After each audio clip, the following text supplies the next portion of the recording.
Ako si Coach Nash, isa ka football coach nga naipanghandoy na makatabang, maka-inspire og mga bata gamit ang football because football changed my life.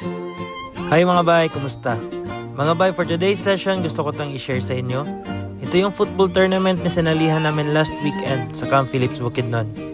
Dalawang kategory pala yung sinalihan namin, U13 and U11.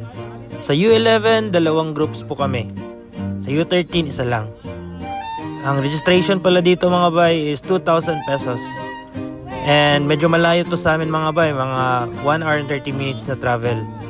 So maaga kaming umalis and dumating dito. And after few minutes, nag-start na yung kick-off. Medyo pagod pa yung mga kids. And yun, yung first game pala namin dito is against San Lorenzo. Yung pinakita ko sa inyo last time na dapat wala yun sa bracket namin.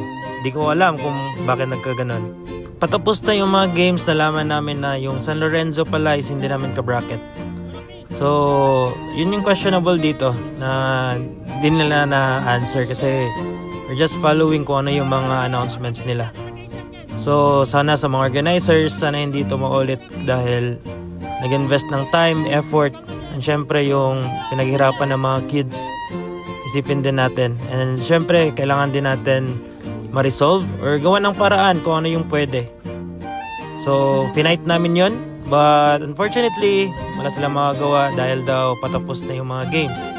In my opinion, medyo unfair siya. Kasi pinaghirapan yun ng mga bata and then yun lang yung sinabi. Hindi na ako nagsalita dahil ayoko din naman ng magulo. Gusto ko lang is fair and also syempre mag-enjoy yung mga kids. And meron akong na-think na solution pero I don't know bakit hindi yun na-come up sa kanila or naisipan nila. Kasi isang game lang naman yung mali. So I think hindi naman yun kasalanan namin. And pwede naman sigurong i-invalid yung first game.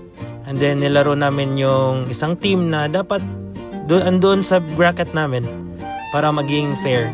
Kahit manalo matalo, wala kaming problema dun. Sa importante is yung fairness.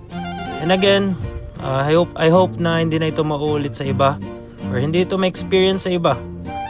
And sana din isipin natin sa mga organizers, referees, we want football development. So kailangan nating maging careful lalo na sa mga ganitong situations. Isang lesson din dito is for the coaches. Sometimes nagre-rely lang tayo sa mga announcement. Siguro mas maganda talaga kahit sabihin sigurista ka. Every after the game, tanong mo kung ano yung sinulat nila sa tally nila for the final result. Kasi para may record tayo and walang problema.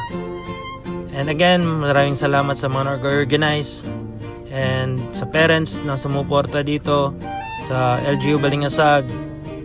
And syempre sa mga kids, pasensya na yun yung nangyari. But sige lang, we will bounce back stronger and galingan pa natin next time. Importante dito is may mga na-learn tayong lesson and nag-enjoy kayo.